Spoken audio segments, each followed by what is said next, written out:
in today's papers, joined now in the studio by journalists at the I-Paper, Benjamin Butterworth, and Emma Wolfe, who's an author and a broadcaster. Good to see you both. Going to have a quick sort of run through the papers for this hour, and we'll get more in depth next. But let's start, Benjamin, with The Observer. It's all about this Islamophobia story, the accusation that Lee Anderson has... he's been booted out of the Tories, hasn't he, as a result of his comments? He has, yeah, for saying that the Mayor of London, Sadiq Khan, is controlled by Islamists, which has angered Labour MPs and Tories alike. And Keir Starmer has put a statement out and also spoken to The Observer, saying that there is toxic rhetoric from senior Tory MPs, that there is extremism in the ranks. And he makes the point that it's only a couple of weeks since Lee Anderson not only had the Tory whip, but was vice chairman of the Conservative Party.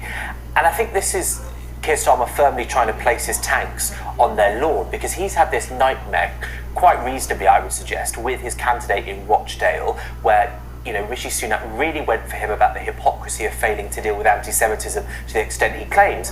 But now what you're seeing is Rishi Sunak basically having the equivalent situation with Islamophobia and being a bit of a mess on it, because so many senior people in the ranks have said a few bad things. It's a really depressing time in politics, actually, when we've got the left accusing the right of, rampant Islamophobia, and the right accusing the left of anti-Semitism. And really, it's unedifying for all of them. Yes, obviously, Lee Anderson, if we look at the front page of the Mirror, boot out this bigot. They're now saying that, Lee Anderson should be completely, chucked out. Absolutely, it's not. He's had the whip. He's had the whip withdrawn.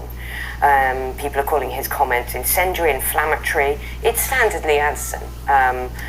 He was responding to Suella Braverman saying on Friday morning in the Telegraph, that as you say, Islamism was sort of a tidal wave taking over Britain and all of this. And he's been actually saying that Sadiq Khan, our mayor, has handed over the city to his mates. So, it really isn't. And I think the problem is that, many Tory MPs, let alone people in the country at large, would agree that he's right to suspend Lee Anderson. But Suella Braverman made a very similar comment. Liz Truss nodded along as Steve Bannon, the US guy behind Donald Trump, referred to Tommy Robinson as a hero.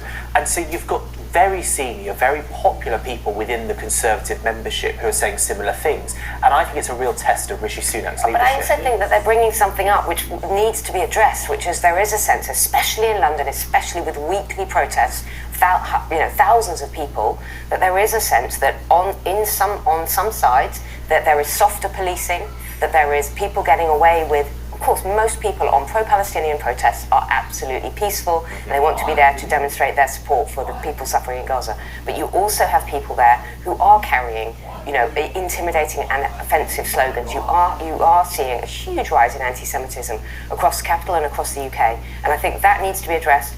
And unfortunately, Lee Anderson's comments and Suella Braverman's comments are resonating with lots of people in this country, which is why we are where we are. And whipping up this kind of feeling results in threats to MPs' safety, Benjamin. That's on the front of the Telegraph. This was the issue that came up regarding the Speaker's behaviour over the amendments in the Gaza vote. And there it is again. And as you hear these provocations from certain politicians, you then get the response. And the response can be threatening, and they can turn up outside houses, and this is a real issue. It is. So you had the row this week, obviously, with Lindsay Hoyle taking a variety of motions in Parliament because he said he was worried that a binary on the Gaza question would cause danger to MPs.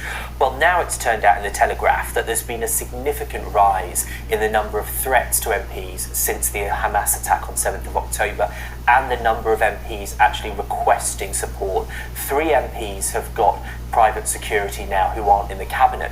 And I do think, we've seen incidents with Keir Starmer being targeted by protests, the glitter incident at his party conference, that of course that person could have had anything on them. And I think we are very naive in this country, especially at a time of heightened tensions, especially when 2 MPs have been murdered, that the protection we give to MPs is outdated. It's basically just the great officers of state that automatically get proper security.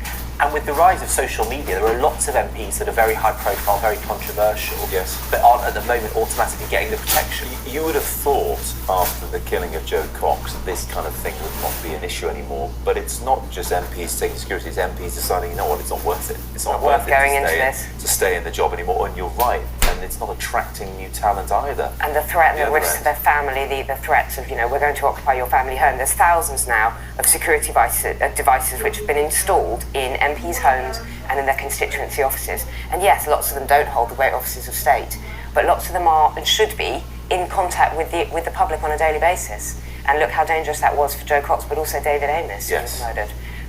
Mike Freer, the Jewish MP for Golders Green, is stepping down, and MPs in this article in the Bodyguard, the 3 female MPs, and they're Conservative and Labour, so it's on both sides. They're MPs saying they are petrified at the moment of the risk. So. There was a video I watched just last night of Annalise Dodds, chair of the Labour Party, who was walking out of a fundraiser, and there were loads of protesters there. She was walking home alone in her constituency.